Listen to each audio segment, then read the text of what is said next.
ፍርድ ቤቶችን ጨምሮ በአጠቃላይ በኢትዮጵያ የፍትህ ስርዓቱ ከድጡ ወደ ማጡ መሆኑ በብዙዎቹ ዘንድ ሲገለጽ ይሰማል። ህዝቡ ያለፉትን 4 ዓመታት ስለ ፍትህ ብዙ ጮኋል፣ ብዙ ተብሏል።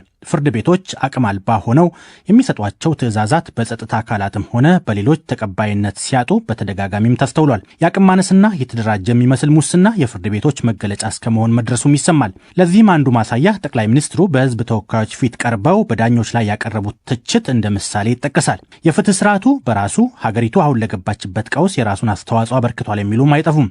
የዜጎች በሰላም ወጥተው መግባት፣ ሀብት ንብረታቸው የመጠበቅ ብሎም በሰላማዊ አካባቢ ውስጥ የመኖር ዋስትና በዚሁ የፍትህ ስርዓት ውስጥ የሚረጋገጥ እንደመሆኑ መጠን ስርዓቱ ከተጽዕኖ ነፃ ሆኖ ጠንካራና ዘላቂነት ያለው ማሻሻያ እንደሚፈልግ በስፋት ይነገራል።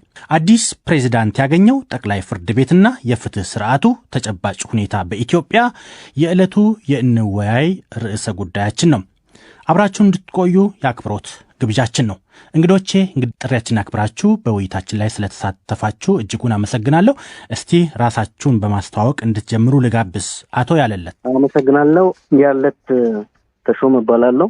በፌደራል መጀመሪያ ደረጃ ፍርድ ቤት ከዚህ ቀደም ዳኛ ነበርኩኝ።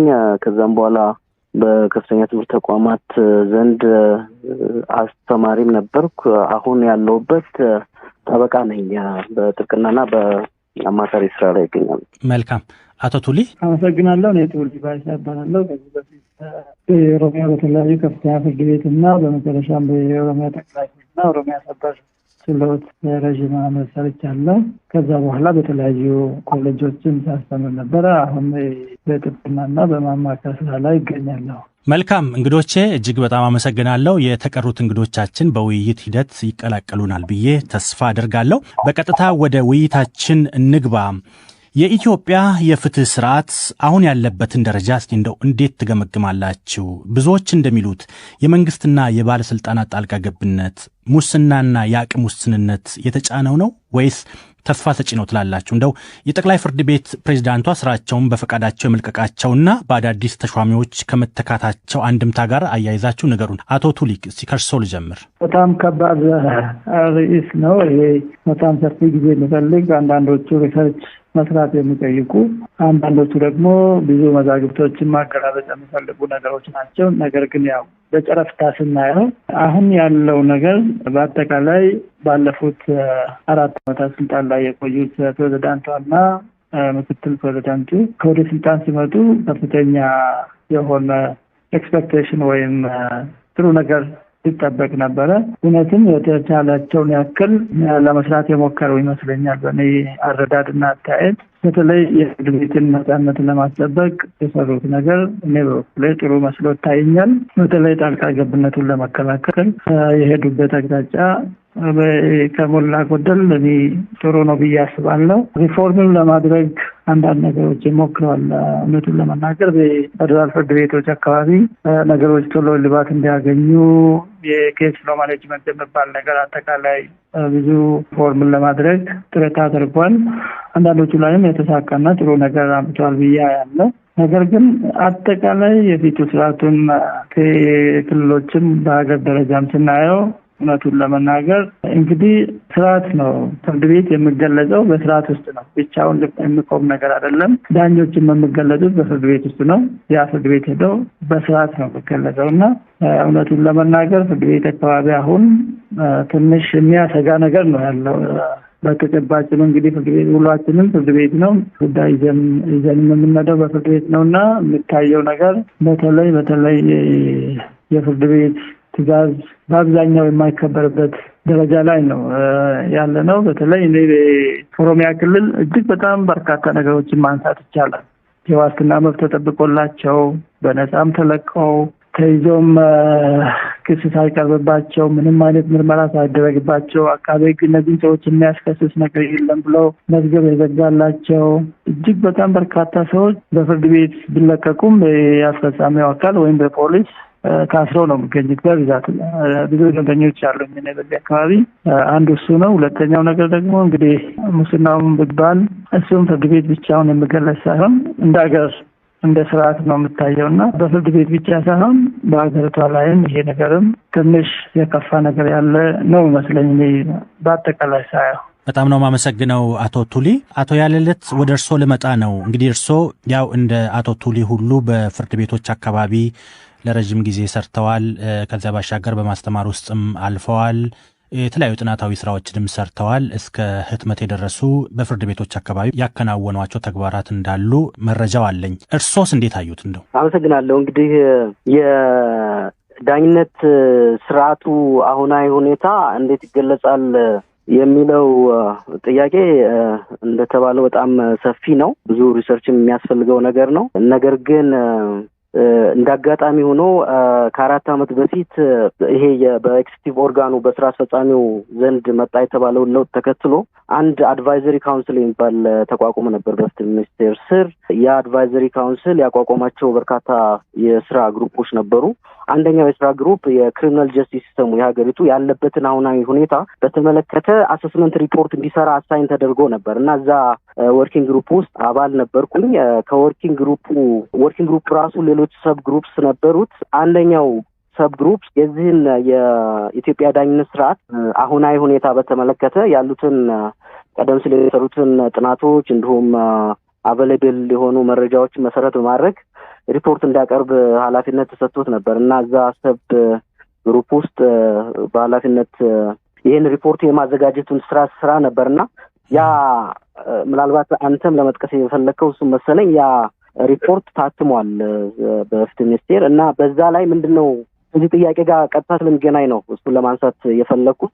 አድሬስ ለማድረግ የተፈለገው ምንድነው የዳኝነት ስርዓት መለኪያ ቫልዩስ የሚባላሉ በአጠቃላይ የታወቁ እና ከነዛ ቫልዩስ አንጻር የኢትዮጵያ የዳኝነት ስርዓት የሚገኝበት አሁናዊ ስታተስ ምን ይመስላል የሚለውን ነው ለማየት የሞከርነውና በዛውም እግረ መንገዱን ያሉት ፕራክቲካል እና ስትራክቸራል ችግሮች ምንድናቸው የሚለውን ሪፎርም ለሚያካሄደው አካል ለመጠቆም እንዲረዳ እነሱን አድሬስ ለማድረግ ነው የተሞከረው። እዛ ላይ የደረስንባቸው ግኝቶች ሞር ኦር ለስ አሁን ያለውን የኛ ፍርድ ቤት ያለበትን ሁኔታ ይገልጻሉ የሚል እምነት አለኝ። ራፍሊ ለመጥቀስ ከነጻነት አንጻር እንግዲህ የዳኝነት ነጻነት እዚህ ዲፋይን ማድረግ ጊዜ ማጥፋት አልፈልግም። ያው እንደሚታወቀው ከማንኛውም የውጭና የውስጥ ተጽዕኖ ነጻ ሆኖ ስራን መስራት ማለት ነው።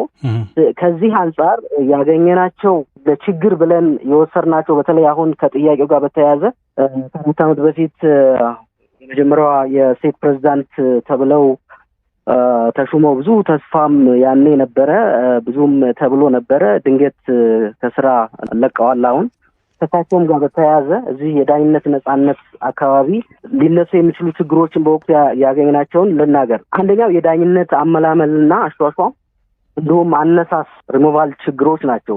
እዚህ ላይ 2 ነገሮችን ማንሳት ልፈልግ። በእኛ ሀገር የህግ ስርዓት የፍርድ ቤት ፕሬዝዳንቶች በተለይ የፌዴራል ፍርድ ቤት ፕሬዝዳንቶች ፕሬዝዳንትና ምክትል ፕሬዝዳንት ጠቅላይ ሚኒስትሩ ነው ለፓርላማ አቅርቦ የሚያሾመው። እንዴት ይመረጣሉ? በምን መስፈርት ነው የሚመለመሉት? የሚመረጡት የለም። ምንም ግልጽ የሆነ የተቀመጠ ሌገል ማዕቀፍ የለውም። ይሄ አሁን የመጣታን ድሮም የነበረ ነው። ድሮ መደበኛ ፍርድ ቤቶች በመደበኛነት የፍትህ ስርዓቱን ከተቀላቀሉበት ካለፉት 70-80 ዓመታት ጀምሮ የሀገር መሪዎች ናቸው የሚመርጧቸው እና ይሄ ክሊር የሆነ ትራንስፓረንት የሆነ መመልመያ ስርዓት መስፈርት አለመኖሩ አንድ ችግር ነው። እሱ ብቻ ሳይሆን የሚወርዱበትም ሁኔታ እንደዚሁ ግልጽ አይደለም። ጠቅላይ ሚኒስትሩ ይመለምሏቸዋል። በምን እንደሚመለምሉ አይታወቅም። ከተወሰነ ዓመታት በኋላ አሁንም የሀገሪቱን የሚመራው ጠቅላይ ሚኒስትር ፕሬዝዳንትም ሊሆን ይችላል ወደበር ብቻ እንደዚሁ ሲሽራቸው አንዳንድ ጊዜ በፍቃደኝነት ተነሳን ሲሉም ይታያል። ለምን እንደተነሱም አይታወቁም። ለምን ከስልጣን እንደወረዱም አይታወቁም። ይሄ ቢያንስ ከሌገል ማዕቀፍ አንጻር ለስራ አስፈጻሚውና ለህግ አውጪው አካል በር የሚከፍት ነው።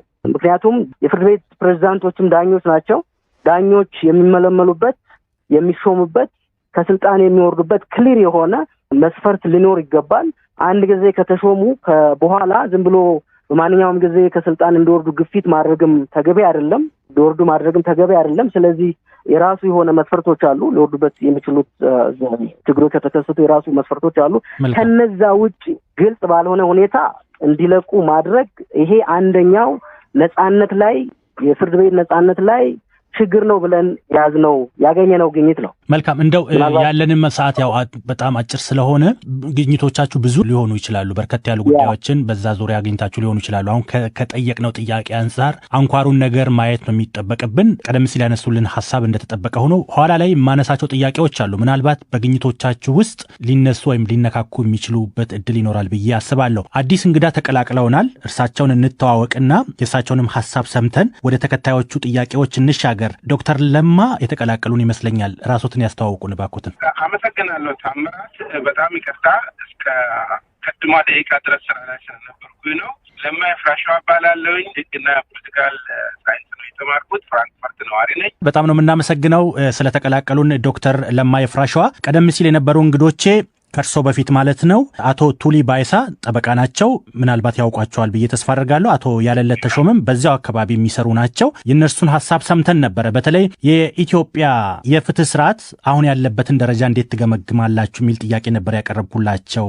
ለእርሶ ባጭሩ አንድምታው እንዴት ይገለጻል? እኔ ባጭሩ ሁለቱ ወንድሞቼ የበለጠ ኢትዮጵያ ውስጥ ያሉና በቅርብ የሚከታተሉ እንዲሁም ኤምፒሪካል ዳታ ምናልባት ግኝቶች ጥናታዊ ግኝቶች በእጃቸው ሊኖራቸው ይችላል። እኔ ውጪ ሆኜ የኢትዮጵያን ሁኔታ ከታተል ሰው ወይዘሮ መዓዛ አሸናፊ በሚሾሙበት ጊዜ ትልቅ ተስፋ የጣልኩባቸው አንዱ እኔ ነበርኩኝ። የፍትህ ስርዓቱን ያዘምኑታል ብቻ ሳይሆን እንዲያውም የፍትህ ስርዓቱ አንድ ህፃን ከኬጂ ጀምሮ ስርዓቱን እንደሚማረው እኔ ከስልጠና ጀምሮ ወንድሜ ቅድም ሲናገር ጫፍ ላይ ሰምቻለሁ። የአሿሿም ሁኔታ ከሁሉ በላይ ምን መመሪያዎችን ማሟላት አለበት የሚለው ከስልጠና ነው የሚጀምረውና የፍትህ ስርዓቱን ከህግ ትምህርት ከታች ጀምሮ ትምህርት ራሱ በእንግሊዘኛ እኔ ድሮ እንግዲህ የማውቀው በእንግሊዘኛ ተሰጥቶ በአማርኛ ፍርድ የሚሰጥበት ነው ኢትዮጵያ እና መሰረታዊ የሆነ የፍትህ ስርዓት ሲስተም ከስልጠና ከአመዳደብ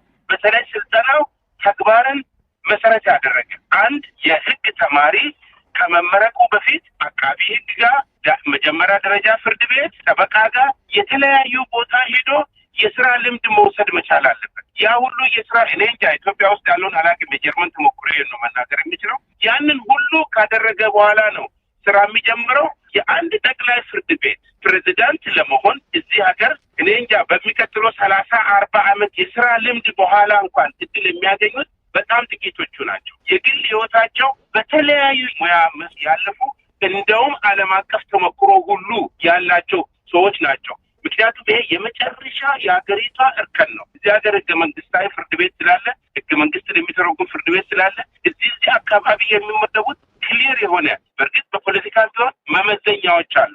ወንድሜ ቅድም ሲናገር እንደነበረው የመጀመሪያዋ ሴት የሆኑት የፌዴራል ጠቅላይ ፍርድ ቤትም መዓዛ አሸናፊ በሚዲያ ላይ እንደተናገሩት የተወሰነ ዓመት ነው የሰሩት። ነገር ግን የግል ህይወታቸውም ሆነ ተሞክሯቸው እዚህ የሴቶችን ጉዳይ ይዘው እኔ ስለማውቃቸው ካላቸው ተሞክሮ ይህንን ነገር መሰረታዊ በሆነ መንገድ ይለውጣሉ የሚል ተስፋ ነበረች። እንግዲህ እኔም እንደው በሚዲያ ነው የሰማሁት። በስልጣናችን ለቀናል የሚል እንደውም ፕሉራል የአቶ ፍቃዱንም ጨምሮ ነው ከፕሬስ ስቴትመንቱንም በእንግሊዝኛ የሰጡት። የፍትህ ስርዓቱ ከትላንት ይሻላል ብዬ ነው የምገምተው። ነገር ግን ባለፉት 4 ዓመታት ውስጥ እንደ መከላከያው እንደ ሌሎቹ ተስፋ የጣልኩት ነበረ። የመጀመሪያው የዲሞክራሲ የህግ የበላይነት የዛች ሀገር አንድነት መቀጠል ወሳኙ የፍትህ ስርዓት ነው። ፍትህ ስርዓት ማለት ዳኛ ብቻ አይደለም። እንነጋገር። መልካም፣ በጣም ነው የማመሰግነው ዶክተር ለማ ይፍራሸዋ።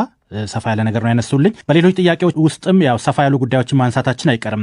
እንግዲህ አሁን በኢትዮጵያ የፖለቲካ ስርዓት ውስጥ የፖለቲካው፣ የሃይማኖት ተቋማት፣ የመገናኛ ዘዴዎች ከእግር ኳስ ቡድናት ድረስ ሳይቀሩ በጎሳ የመደራጀት፣ በማንነት የመሰባሰብ፣ የመሾምና የመሻር ሁኔታ እንዳለ በሰፊው ሲነገር እንሰማለን። ከዚህ አንጻር እንደው የፍትህ ስርዓት ውስጥ እንደው ከዚህ አንጻር ገለልተኛ ነው ማለት እንችላለን ወይ? እንደው በብዙ መልኩ ሲገለጽ የቀድሞው ፕሬዝዳንት በኃላፊነት ዘመናቸው ያልተሳካላቸው ነገሮች እንዳሉም ይነገራል። በዚሁ አንጻር እንደው አያይዛችሁ እንድታነሱልኝ ፈልጌ ነው። ምናልባት በሴትነታቸውም ወደ ፍርድ ቤት በፕሬዝዳንትነት ሲመጡ በጣም አስገራሚ ነበር። በመጀመሪያ በኢትዮጵያ ታሪክ የመጀመሪያ ሴት ፕሬዝዳንት እንደመሆናቸው መጠን ማለት ነው። እንደው ሴትነታቸው ለተጽዕኖ አጋልጧቸው ይሆን? ከኃላፊነታቸው ለመልቀቅስ እንደው ምክንያትስ ሆኖ ይሆን ብሎም የሚጠይቁ ሰዎች ስላሉ እነዚህ ነገሮች አንድ ላይ አያይዛችሁ እንድታነሱልኝ ነበረ።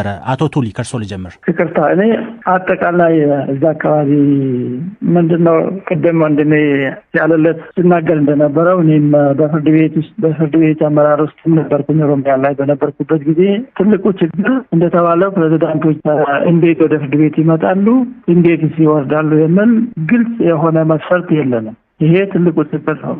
አገባቡ ችግር ካለ አወጣጡ ችግር። እኔ አንድ ኦሮሚያ ክልል ላይ ኦሮሚያ ጠቅላይ ፍርድ ቤት ፕሬዚዳንት እና ቫይስ ፕሬዚዳንት ከስልጣን ለማውረድ አንድ ፕሮክላሜሽን አለ። ለማውረድ መጀመሪያ ኮሚቴ ተቋቁሞ ችግር ካለ ያ ችግር ተጠንቶ በአመራር ብቁ ያለመሆናቸው ወይም የሆነ ችግር መኖሩ ሳይረጋገጥ ከስልጣን አይወርዱም የሚል ዛሬ ድረስ ስራ ላይ ያለ ህግ አለ። ነገር ግን አንድም ቀን ያ ፕሮክላሜሽን ወይም ያ ፕሮቪዥን ስራ ላይ ውሎ ያ ህግ እያለ ጃፌው ወይም ፓርላማው ተሰብስቦ እንደው የወረዱበትን ምክንያት እንኳን ሳይገለጽ የተሾሙትን ብቻ ነው የሚገለጸው በኦሮሚያ። ይሄንን ወደ ጠቅላይ ፍርድ ቤቱ እናመጣ።